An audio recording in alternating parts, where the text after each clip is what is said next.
당신은 하나님 편인가, 정부 편인가?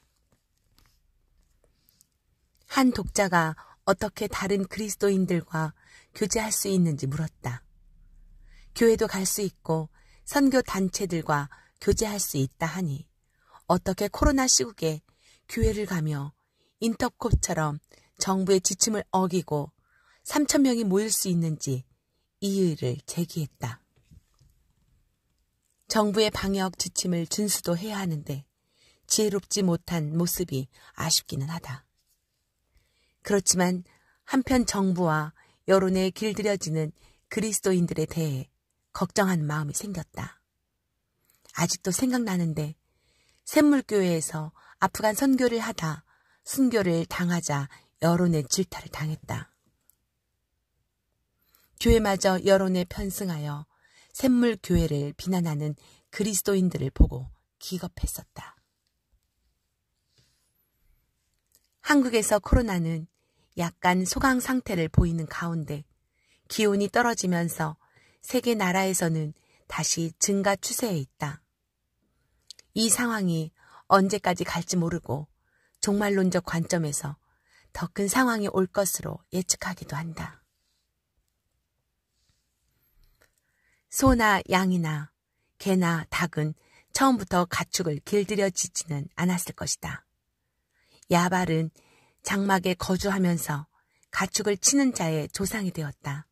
창세기 4장 20절. 지금 우리는 혼돈의 시대에 살고 있는 한편 정부와 여론에 길들여지고 있다. 짐승의 체제로 가는 과정에서 정부의 지침에 따라 고분고분한 교회를 원하고 있다. 지금 표적을 분별하면 더 큰 충격을 받아들이도록 길들여지는 과정에 있다. 정부의 지침을 어기면 교회는 폐쇄되고 구속된다. 짐승의 때에는 하나님이냐 짐승 정부의 지침이냐를 선택당할 것이다. 지금 정부의 고분고분한 신자라면 그때 가서도 짐승의 정부에 고분고분해질 것이다. 그때 가서는 지침을 어기면 구속에서 그치지 않고 사형을 당하게 될 것이다. 지금은 도망갈 정도의 상황은 아니다. 그럼 방역 지침을 어기란 말이냐? 교회도 방역 지침을 준수해야 한다. 문제는 최소한 신실한 그리스도인이라면 심적으로 핍박받는 교회의 편에 있어야 한다는 것을 말하고 싶다. 당신은 어느 편인가? 교회 편인가? 정부 편인가? 하나님 편인가? 정부 편인가?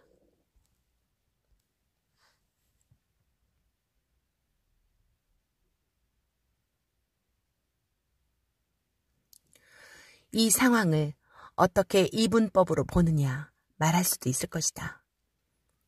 하지만 당신의 마음에 있는 본심을 묻는 것이다. 어찌된 일인가?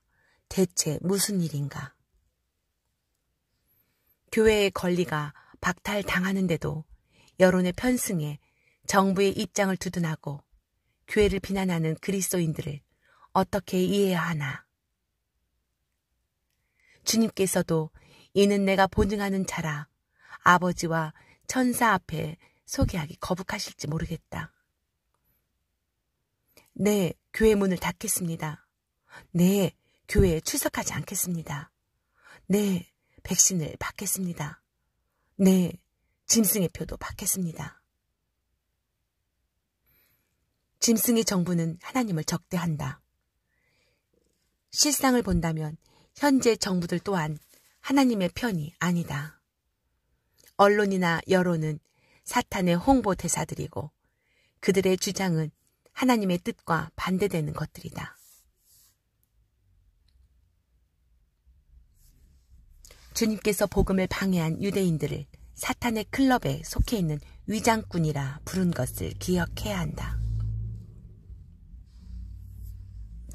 세상의 여론에 맞서 내 편을 들어라.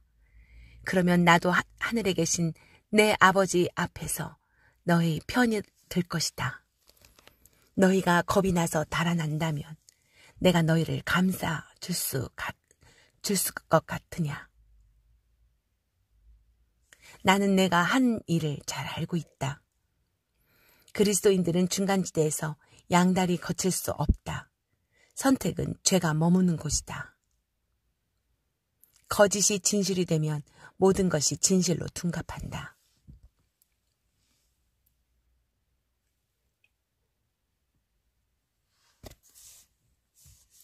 빛과 어둠 중에 선택을 강요당할 때 나의 위치를 정하는 것은 매우 중요하다. 아군인지 적군인지 구분도 못하는 그리스도인들이 많다는 것이다. 심하지 않은 박해 가운데에서도 이런 배도가 일어난다. 더구나 각종 위장된 모습과 양의 탈을 쓰고 교회 내에서 교회를 파괴하는 신자들도 많다. 소심하게는 부정적 댓글을 다는 신자부터 적극적으로 이단 사냥꾼으로 교회를 무너뜨린다. 교회 출석을 억제시키는 기간이 길어질수록 의욕을 잃고 해이해진 그리스도인들이 증가하고 교회는 침식될 것이다. 행간의 의미로 본다면 우리는 이런 교란 행위와 악의 정서들 가운데서 일련의 표적들을 분별할 수 있어야 한다. 진실은 보이는 대로가 아니다. 코로나를 빌미로 교회를 파괴하려는 그들의 심리를 읽을 수 있어야 한다. 공포와 두려움을 조장하여 하나님으로부터 떠나게 만든다. 한국의 좌파 정부는 세계에서 특이하게 짐승의 체제로 가는 시범 케이스로 등장할 가능성이 높다. 그런 표적들이 많다. 여론과 군중 심리에 길들여지는 그리스도인들을 보면서 배교가 다른 것인가? 하나님은 안중에도 없이 순결성을 상실한 배교가 아닐 수 없다. 한국교회는 좀 더 전략적이고 지혜로워야 한다. 일주일에 3번 모이던 예배나 모임을 30번으로 늘리면 된다. 방역 지침을 철저히 준수해야 하고 신원 불명의 외부인을 차단해야 한다. 신자들 입장에서는 가정교회, 골방교회로 전환하여 신앙을 유지해야 한다.